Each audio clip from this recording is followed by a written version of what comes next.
Aquí estamos en Televisión Pública Noticias, en esta mesa en la que vamos a darle la bienvenida a la ministra de Trabajo de la Nación, a Raquel Kelly Olmos. Bienvenida, gracias por estar aquí. Estamos con Rulo de la Torre, con Horacio, para hablar, bueno, del tema, que es el que genera preocupación, qué pasa con los trabajadores hoy en la Argentina. Me imagino, estamos con expectativa aparte por lo que ocurre en este momento en Estados Unidos, ¿no? Pero me imagino que el tema de la inflación que va desgastando la cuestión salarial es una de las principales preocupaciones. Empiezan a correr ya las estimaciones para lo que será el mes de marzo, hablan de un 7%. Bueno, ¿qué información tiene y cómo se sigue con los trabajadores, ¿no? Para que no sigan perdiendo poder adquisitivo? Mira, desde el punto de vista del trabajo hay buenas noticias y desafíos. La buena noticia es que estamos en el récord histórico de trabajo formal. Tenemos más de 13.100.000 trabajadores formales. En la formalidad. Sí. En el último año, perdón, desde diciembre del 19 hasta el cuarto trimestre del 2022, el 61% de todo el trabajo generado fue formal, es decir, trabajo con derechos. 11% registrado pero autónomo o monotributista y solo 28% informal, es decir, con trabajo sin todos los derechos que corresponden. Lo que vos señalás es una preocupación, el tema de cómo la inflación afecta los ingresos de los trabajadores. Vos mañana tenés una conciliación. Mañana los laburantes aéreos tienen una convocatoria en el Ministerio. Sí. Bueno, nosotros tenemos unas 10 por día. 10 por día. O más, porque el tema es la negociación tripartita. Claro. La actualización y la revisión de la cuestión salarial se da por un mecanismo donde el Estado genera el ámbito y los trabajadores organizados gremialmente y las cámaras discuten hasta ahora bastante vigorosamente, pero se alcanzan acuerdos y acuerdos que permiten que los salarios no se sigan atrasando. Claro. Hemos logrado honestamente, digamos, que sean muy vigorosas las paritarias, pero claro que la alta inflación es algo que siempre va por detrás. Claro, y que además tenemos una deuda pendiente que fue la licuación salarial que generó la última etapa del macrismo. El 15 al 19 que fue, te mataron. claro, que fue terrible. ¿Por qué no? Perdón, Rulo, le hago para redondear la pregunta inicial. ¿Por qué no recomponer con una suma fija, que es lo que está en discusión? Porque usted mencionaba este dato que es cierto, durante el macrismo perdieron 20 puntos los salarios. Estamos ubicados entre los mejores de las regiones y hoy estamos entre los últimos. Está Venezuela nomás. No, porque eso es otra cosa, que es salario en dólares y también depende entonces del tipo de cambio. No necesariamente esa equiparación es la más adecuada es capacidad de compra, no es tan absolutamente así. ¿Y por qué no devolver poder adquisitivo con una suma fija, que es lo que muchos reclaman? Correcto. Mira, el peronismo ha utilizado las sumas fijas después de los procesos de destrucción salarial neoliberal. Eso lo hizo Néstor al principio de su gestión, también lo hizo Alberto al principio de su gestión.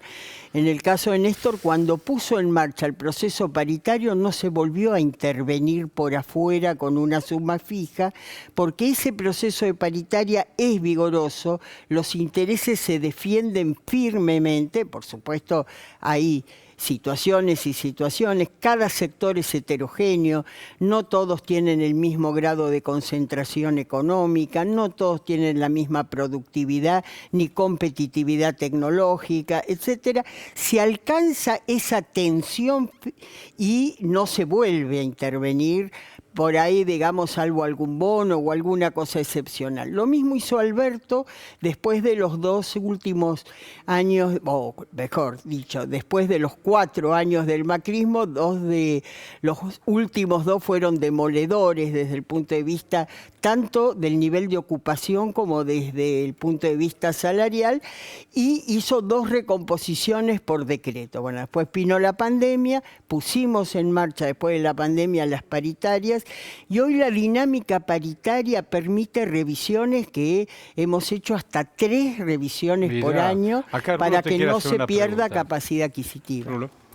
Indudablemente el problema de la capacidad adquisitiva es lo principal. Indudablemente la inflación es un problema grave y ahí hay una puja de ingresos.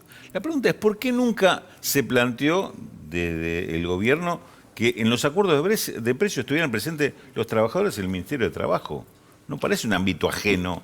Como los trabajadores, siempre estamos presentes. Pero en los acuerdos de precios que se hace con las empresas... Ah, perdón, de precios, creí que me hablabas de los hablando de precios. Yo digo, el acuerdo de precios también es un ámbito para que los trabajadores opinen, inclusive desde el conocimiento, muchas veces, del proceso de costo.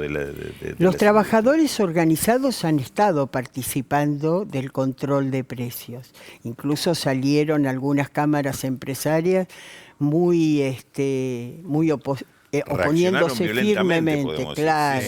Sí. Lo cual, la verdad que si una cámara empresaria suscribe un acuerdo de precios, se supone que quiere cumplirlo. No sé por qué entonces se van a preocupar tanto de quién los controla. No han tenido mucha voluntad aquí, no lo han vulnerado bastante. Ahora, no hay otra opción, digamos, para tratar de contener los precios, la inflación, porque hay una realidad. Lo más importante hoy es quebrar la alta inflación, porque, digamos, seguir alimentando la nominalidad, lo cual no quiere decir no ajustar. Estamos permanentemente habilitando revisiones.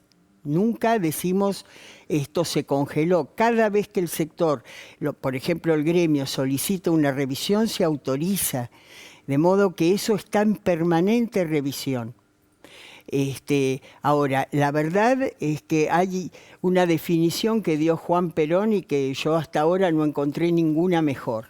Y es que en alta inflación los salarios van por la escalera y los precios por el ascensor.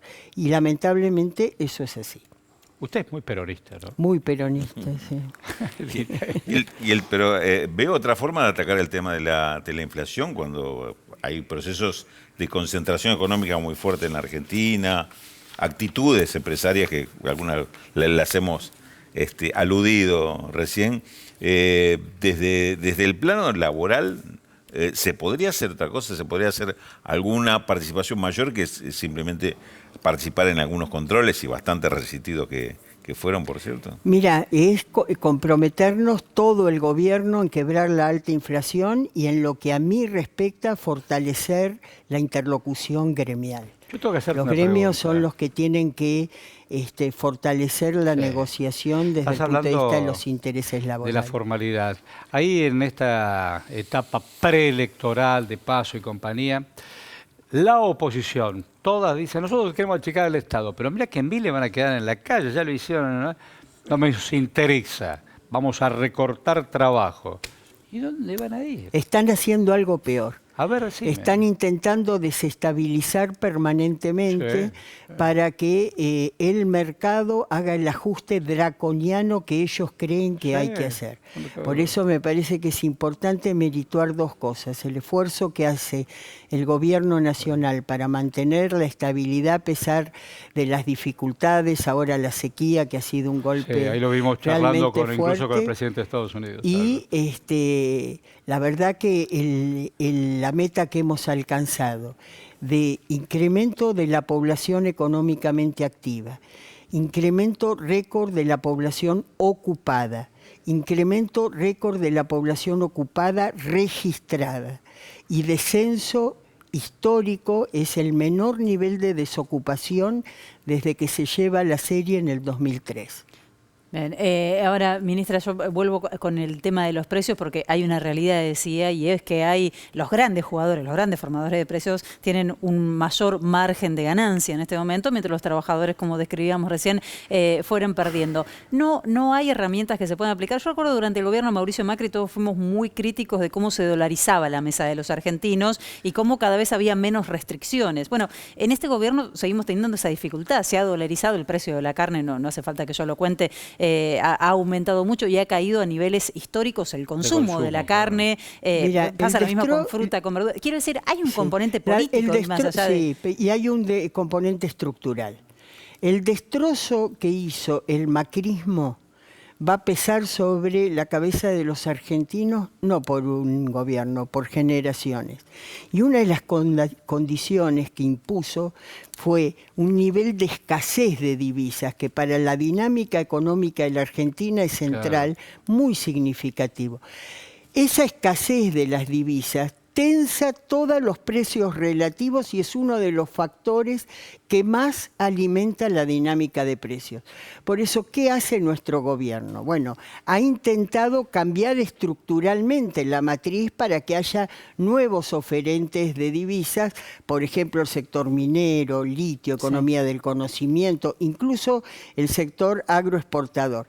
Pero claro, cada decisión de esas tiene un tiempo de maduración. Construir es mucho más lento que lo que fue destruir. Por eso es muy importante no recaer en un nuevo gobierno neoliberal, porque después queda siempre un margen de la destrucción que ellos hacen que a nosotros nos resulta terriblemente difícil revertir. Ajá. ¿Está conforme, ministra, con la participación política que tiene hoy el movimiento obrero, los sindicatos, o imagina una situación con mayor participación en la elaboración, defensa de política, propuesta de política? Claro, que no es solamente el reclamo salarial. Claro.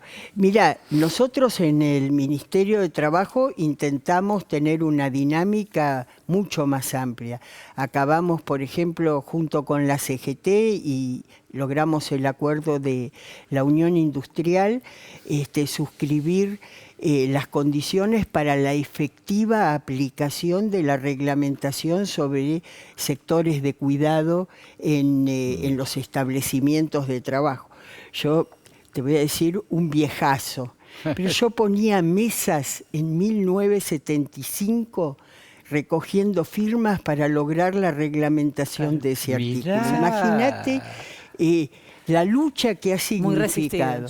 Y ahora hay una efectiva aplicación en la que estamos trabajando, que prevé 3 alternativas, ¿no? La posibilidad de un sector de cuidado en las áreas, en los establecimientos, la contratación de un sector de cuidado en un área cercana, o bien la devolución a la trabajadora o al trabajador de como mínimo el 40% de lo que se le paga a un trabajador de casas particulares por el cuidado de sus hijos. Bien, ministra, hace poquito hubo una reunión del Consejo del Salario. Bueno, allí la CGT entiendo que acompañó, los industriales también, la CTA no acompañaron. Hubo una mucha CTA queja. se abstuvo y la otra vota siempre en contra. Mucha queja con respecto a cómo queda, digo, la presión del Fondo Monetario Internacional, porque de eso depende también lo que pase con determinados planes, ¿no? y programas que tiene el gobierno. Mirá, ¿se siente, usted está conforme con ese número? Llegaría a 88.000 en el mes de junio, ¿verdad? Sí. Y pasa a 80.000 ahora en abril. Sí. Y tenía 33.000 en marzo del 2022. Pasamos de 33.000 a 80.000 y en abril es 15,6%. Es decir, el esfuerzo de mejora es significativo. Tenemos restricciones, digamos, muy grandes al margen del fondo, que por supuesto lo agrava la supervisión del fondo. Pero si el fondo no estuviera, tampoco es que podemos hacer cualquier cosa. Muchísimas gracias, Kelly. No, al contrario, a disposición. Muchísimas gracias por convocarme. Por favor.